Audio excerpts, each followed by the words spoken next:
Bonjour et bienvenue. Alors, on va vous retrouver aussi tout à l'heure dans le prolongement justement pour et aborder cette prochaine table ronde. Mais on va déjà profiter tout simplement de votre expérience, de votre expérimentation sur le terrain en tant qu'industriel, mais aussi en tant qu'acteur stratégique de la filière. Donc, je vous laisse bien partager avec nous votre vision de l'intelligence artificielle. Merci.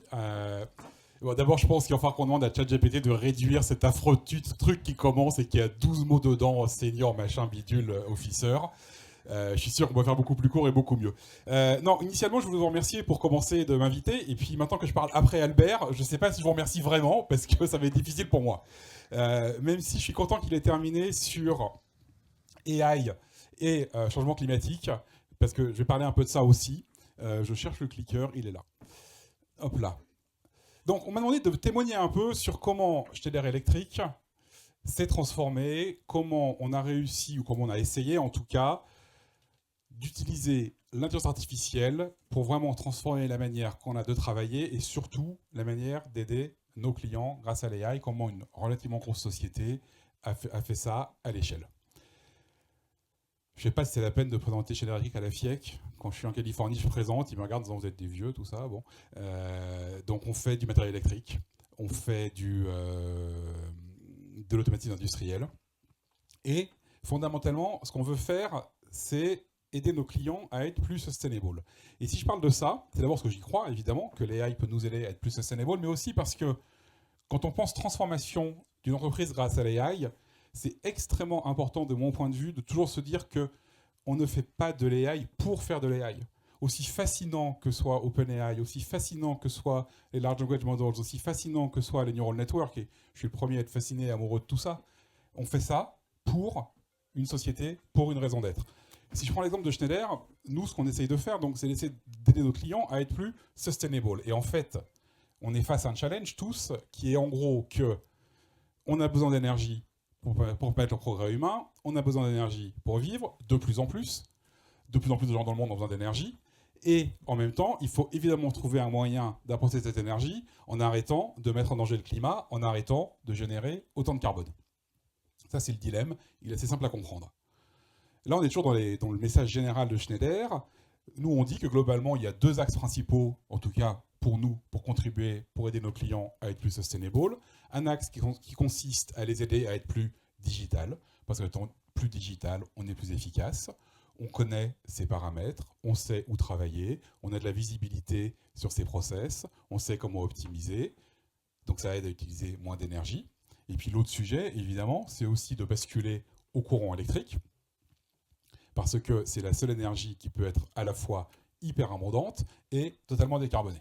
Et la combinaison du digital et de l'électrique, ça te permet d'être plus sustainable. Ça, c'est une vision qu'on a et qu'on a toujours chez Schneider, et on n'est pas les seuls à l'avoir, depuis maintenant probablement plus de 10 ans. L'arrivée de l'AI, il y a 3 ans, enfin, elle n'est pas il y a 3 ans, mais il y a 3 ans, on a décidé d'accélérer fortement sur l'AI. On est passé en 3 ans de 40 data scientists à 350 maintenant dans le groupe. Et on s'est dit, ok, si on fait de l'AI, c'est pas pour faire de l'AI encore une fois, c'est pour contribuer à la mission fondamentale du groupe. Et donc là, je ne sais pas si Albert sera d'accord, je n'ai pas lu votre étude, mais on considère que l'AI a un rôle extrêmement positif à jouer dans le combat contre le changement climatique. La plupart du temps, quand on parle AI et climat et énergie, on est plutôt sur un discours relativement négatif. On est en général plutôt sur un discours de ça consomme de l'énergie, ça génère de l'énergie, ça consomme de l'énergie, ça génère du carbone, ça génère de la pollution, etc. On croit, nous, et on le démontre de plus en plus, que en fait, l'AI fait plutôt partie de la solution que du problème. Et fondamentalement, on considère que l'AI peut aider à lutter contre le changement climatique et aider à être plus sustainable sur en fait 3 piliers majeurs. Le premier, c'est le plus évident, c'est d'utiliser l'AI pour réduire le besoin énergétique pour tout ce qu'on veut faire. En gros, réduire la quantité d'énergie pour le même outcome. Et ça, on peut appliquer l'AI à beaucoup de process. Ça peut être aussi bien des process industriels de fabrication, ça peut être des process de gestion d'un bâtiment, ça peut être des process de gestion d'un réseau électrique, ça peut être des process de gestion d'un data center. Pourquoi l'AI est importante? C'est parce qu'en fait, quand on veut optimiser quelque chose, quand on prend un peu de recul, quand on veut optimiser un process, quand on veut réduire la matière première, quand on veut réduire, dans le cas présent, l'énergie qu'on utilise dans un process, il faut avoir un modèle. Et ce modèle, il a des paramètres. Pas toujours de trilliards comme ChatGPT, mais ce modèle a des paramètres et il faut être capable d'optimiser ces paramètres pour réduire la consommation énergétique. Le moyen traditionnel, c'est d'utiliser les lois de la physique. Le moyen traditionnel, c'est d'écrire des modèles physiques. Typiquement, si je prends une salle comme celle-là, j'imagine que le colloque commençait à 17h, les gens voulaient qu'il fasse correctement froid ou à la bonne température à 17h. Pour faire ça, il y a un moyen simple qui est de démarrer à 16h, quels que soient les paramètres, pour être sûr qu'à 17h, la salle soit confortable. Mais probablement qu'on a refroidi cette salle pour rien pendant une demi-heure. Pour l'optimiser et décider, j'aurais pu commencer à refroidir 10 minutes avant l'arrivée des gens. On pourrait faire un modèle physique, mais il faudrait construire le transfert thermique par les murs, par les plafonds, par le sol, et faire des tas de calculs savants pour dire, voilà, on peut démarrer à tel moment. Ou alors, grâce à l'AI, on peut construire un modèle qui prend en paramètres l'humidité, la température, le nombre de gens attendus, tout ce qu'on veut, qui apprend de comment la salle réagit, comment le bâtiment réagit quand on va chauffer et refroidir, et grâce à ça, être capable de prédire et de décider et d'optimiser.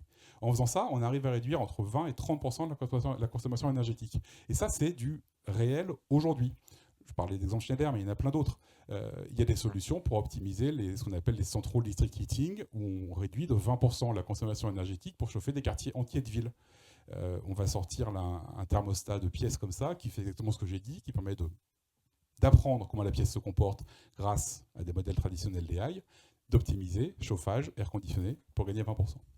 Le deuxième sujet qui est hyper important si on veut gagner ce combat pour la sustainability et contre le changement climatique, c'est la question de comment on passe une énergie verte. Donc encore une fois, la seule énergie qui peut être vraiment décarbonée, c'est l'énergie électrique, mais elle ne l'est pas forcément. Ça dépend comment elle est produite. Donc en général, on pense beaucoup à la partie production. On va travailler sur comment mettre plus de panneaux solaires, plus de batteries. J'imagine que dans beaucoup de vos entreprises, dans beaucoup de bâtiments, vous avez maintenant des panneaux solaires sur le toit, j'espère des éoliennes, des batteries pour gérer tout ça. Mais on s'intéresse souvent assez peu à la demande. Et aujourd'hui, on pense que l'AI a un rôle majeur à jouer sur la demande de deux manières. La première, c'est encore une fois le premier pilier, réduire la demande, mais aussi maximiser la quantité d'énergie verte utilisée. Et sans AI, ça n'aura pas lieu. Pourquoi ça n'aura pas lieu? Parce qu'en fait, la production maintenant est extrêmement distribuée. On prend un bâtiment comme celui-ci, je ne sais pas s'ils en ont, mais on peut imaginer qu'ils aient sur le toit des panneaux solaires, dans le sous-sol des batteries, peut-être une éolienne. S'ils utilisent ce qui est produit, évidemment, c'est bien, c'est vert. Mais en fait, avec l'AI, on peut faire beaucoup mieux. Parce que peut-être que quand ils utilisent le courant qu'ils produisent, le réseau fournit aussi une électricité verte. Or, avec l'AI, on va être capable de prédire ce que vont produire les panneaux solaires, on va être capable de prédire la consommation du building, on va être capable soit de prédire, soit de récupérer du réseau les informations, et tous les quarts d'heure, on va être capable de dire et d'optimiser, est-ce qu'à l'instant T, il vaut mieux utiliser ce que mes panneaux produisent, il vaut mieux le stocker pour demain, il vaut mieux le vendre au réseau, il vaut mieux acheter au réseau. Et donc dans le monde électrique de demain, qui sera entièrement, on espère, décarboné, avec des véhicules électriques, de la production délocalisée, etc., on aura besoin de AI pour optimiser la demande locale, ce mélange qu'on appelle prosumer de consommateurs et de producteurs qui va devenir le modèle général. Et ça, aujourd'hui, de la même manière, chez nous et ailleurs, il y a des solutions qui existent au niveau des maisons individuelles, des bâtiments, des shopping centers, des universités, des usines, etc. Donc aussi un enjeu majeur de l'AI pour optimiser et maximiser au niveau de la demande la part d'électricité verte. Et ce qui est chouette quand on fait ça, c'est que souvent on oppose le fait d'être soit sustainable, soit profitable, en disant voilà, si on veut être plus sustainable, ça coûte de l'argent, donc c'est moins efficace. L'avantage ici, c'est qu'en fait, en utilisant ce genre de solution, et si tout le monde le faisait, on réduit le pic de demande sur le réseau électrique. Et en fait, quand l'électricité est chère, elle est en général très carbonée, parce que c'est au moment où tout le monde en veut en même temps. Et donc, les réseaux électriques sont obligés de démarrer des centrales à gaz, à charbon, à pétrole. Et donc, si on arrive à optimiser de manière localement, comme ça, la demande, on réduit le pic de demande, on a une électricité non seulement plus verte, mais aussi moins chère. Et donc, dans ce cas-là, les deux vont dans la même direction. Puis le troisième sujet où l'AI va jouer un rôle majeur dans la transformation énergétique, c'est que c'est bien beau d'avoir des solutions pour réduire la consommation énergétique, c'est bien beau d'avoir des solutions pour optimiser, mais encore faut-il les passer à l'échelle sur des milliers et des milliers de bâtiments. Et là, il y a des coûts. Des coûts, on n'a pas assez de techniciens, pas assez d'ingénieurs, et l'AI est capable d'automatiser un certain nombre de tâches. Je prends un exemple simple, très concret. La Californie a passé une loi pour pousser un maximum de maisons individuelles à s'équiper de panneaux solaires. On a une société là-bas. Le problème, et ce qui ralentit le déploiement, c'est le fait qu'il n'y a pas assez d'électriciens. C'est ce problème-là. Or, la première étape, c'est d'aller chez les gens, d'ouvrir leur panneau électrique et de regarder si la maison est compatible. Avec de l'AI, on remplace ça par une photo et automatiquement, on sait si la maison est compatible ou pas. On a gagné un tour d'électricien, on peut déployer plus vite. Donc l'AI va être critique pour la transformation de la planète pour être plus sustainable, aussi bien pour aider à réduire partout où on n'a pas de modèle physique, optimiser pour maximiser la part d'énergie verte et réduire le pic de demande sur le réseau, et aussi permettre de scaler tout ça à des prix abordables. Ça, c'est un exemple, des gens qui sauvent 30% d'énergie. Voilà, donc ça, c'est pour nous, pour Schneider, et je pense pour chacun d'entre vous, si vous démarrez une transformation à base d'AI, il faut vraiment se dire pourquoi. Pourquoi ? Parce que si on le fait juste pour la productivité, ça va être difficile d'emporter la société avec vous, ça va être difficile d'emporter tout le monde, donc il faut, à mon avis, que l'AI s'intègre dans votre stratégie de quelle est la mission réelle de l'entreprise. Après, ça ne suffit pas, évidemment. Donc, je vais le partager un peu. Alors, on a encore plein de difficultés, hein, donc l'histoire est loin d'être parfaite, mais comment on a déployé de l'AI chez Schneider et quelle transformation on a faite, une espèce on va dire, de témoignage. D'abord, on est parti avec une obsession depuis le jour 1 qu'on a appelé AI at Scale, on n'est pas les seuls, c'est de dire qu'on voulait faire de l'AI pour impacter nos clients, pour impacter la société à l'échelle. On n'est pas là pour faire des démonstrateurs, des proof of concepts, des press releases, on est là pour faire des trucs qui servent, que ce soit du GenAI ou des trucs plus simples. Donc, fondamentalement, guidé depuis le début par l'AI à l'échelle. Et comment on a fait ça ? D'abord, on s'est dit, c'est quoi les problèmes que tout le monde rencontre sur l'AI ? Et j'imagine que beaucoup d'entre vous le rencontrent déjà. C'est assez facile en AI, c'est pas super facile, mais c'est assez facile de faire des démonstrateurs, des proof of concept, des press releases. Avec GenAI, c'est super facile d'en faire, des trucs super impressionnants. Mais ceci dit, si vous ce qui est très dur, c'est de la passer en production, de vraiment faire que les gens l'utilisent. Et donc aujourd'hui, souvent, on rencontre un problème d'adoption. Parce qu'en fait, on s'arrête au démonstrateur, on n'arrive pas à aller jusqu'à la prod. Le deuxième sujet, et c'est encore plus vrai actuellement avec GenAI, c'est tellement fascinant qu'en fait, on part de la tech. Au lieu de partir du besoin client, au lieu de partir de besoin business, on part de la tech et on dit « Ah, c'est formidable GenAI, qu'est-ce que je peux faire avec ?» Tellement de choses que vous risquez d'aller nulle part. Et on se retrouve confronté au problème que je qualifie moi de « On a une technologie qui cherche désespérément un problème à résoudre. » Donc vous avez des data scientists formidables, qui ont un truc génial, qui a un modèle incroyable, et qui cherchent quelqu'un qui pourrait bien l'utiliser. Bon, vous voyez où ça mène. Et du coup, tout ça, ça fait qu'en fait, le ROI n'est pas génial, et après une phase d'excitation, bah, on se dit, en fait, ouais, c'était bien les AI, mais bon, on va essayer le tour d'après, quoi. Comment est-ce que nous, on essaie d'adresser ça ? Je dirais que le point le plus fondamental, et vraiment, s'il y a une chose à toujours garder en tête dans une transformation pour l'AI, c'est partir de ce qu'il y a en bas, partir de la business value. Toujours, toujours, toujours. Toujours partir d'un besoin du business. Toujours partir d'un besoin du client. Toujours partir d'une problématique de productivité. Toujours partir vraiment, toujours, toujours, toujours d'un besoin business. Ça paraît évident quand je le dis comme ça, mais vous ne pouvez pas imaginer à quel point on dérive hyper facilement. Moi, quand l'Excom a commencé à jouer avec ChatGPT, ils sont tous passés par mon bureau en me disant « Philippe, qu'est-ce qu'on peut faire avec ChatGPT ? Fais-moi un truc. » Et il a fallu tenir et dire « Non, dis-moi quels sont les besoins de tes clients, dis-moi quels sont tes problèmes opérationnels et on va regarder si GenAI peut t'aider. » Mais c'est pas sûr du tout. Deuxième sujet qui va être difficile, une fois qu'on a trouvé des use cases qui ont de la valeur, c'est comment on s'organise pour mélanger, ou pour merger, enfin pour mettre ensemble l'expertise métier et l'expertise AI. Parce que fondamentalement, l'AI, ça a l'air d'être magique, mais c'est comme tout le reste. C'est une technologie, si on n'a pas la connaissance du métier, la connaissance de la physique, la connaissance des clients, la connaissance du domaine, on peut faire des trucs fascinants, mais qui ne marcheront absolument pas et qui n'apporteront aucune valeur. Donc on est tous confrontés au problème de comment on mélange l'expérience métier avec l'expérience AI. Et malheureusement, il est très peu vraisemblable que vous soyez capable de trouver sur le marché, que ce soit des consultants ou d'embaucher, des spécialistes d'AI avec l'expérience de votre métier. Parce que ça n'existe pas. L'AI, ça reste relativement neuf en termes de déploiement à l'échelle. Donc il faut trouver un moyen de mélanger cette compétence métier, cette compétence AI. Nous, mais je ne dis pas que ça marchera pour tout le monde, on a fait le choix de suivre vraiment très fortement la fameuse méthodologie agile et de dire en centrale, on groupe tous nos data scientists, parce que si vous voulez les attirer, il faut leur proposer des carrières, il faut leur proposer de la technologie, il faut leur proposer des choses à faire intéressantes. Et quand on a un use case, on prend des gens du business ou des gens du métier, et on les mélange dans un squad, au sens agile du terme, et ce squad est responsable de livrer le projet. L'autre sujet aussi que vous allez avoir, une fois que vous avez trouvé un bon use case, créer une équipe, c'est comment on ne s'arrête pas à ce fameux proof of concept. Très souvent, parce que ça a l'air un peu innovation, parce que ça a l'air un peu technologique, les gens prennent une approche en disant on va séparer, sortir, faire des AI factory, des AI spécialités, des sociétés séparées, qui sont responsables d'aller jusqu'à la proof of concept et d'autres qui industrialisent. Moi, je pense que l'AI n'est plus si innovante que ça. C'est une technologie qui commence à être maîtrisée.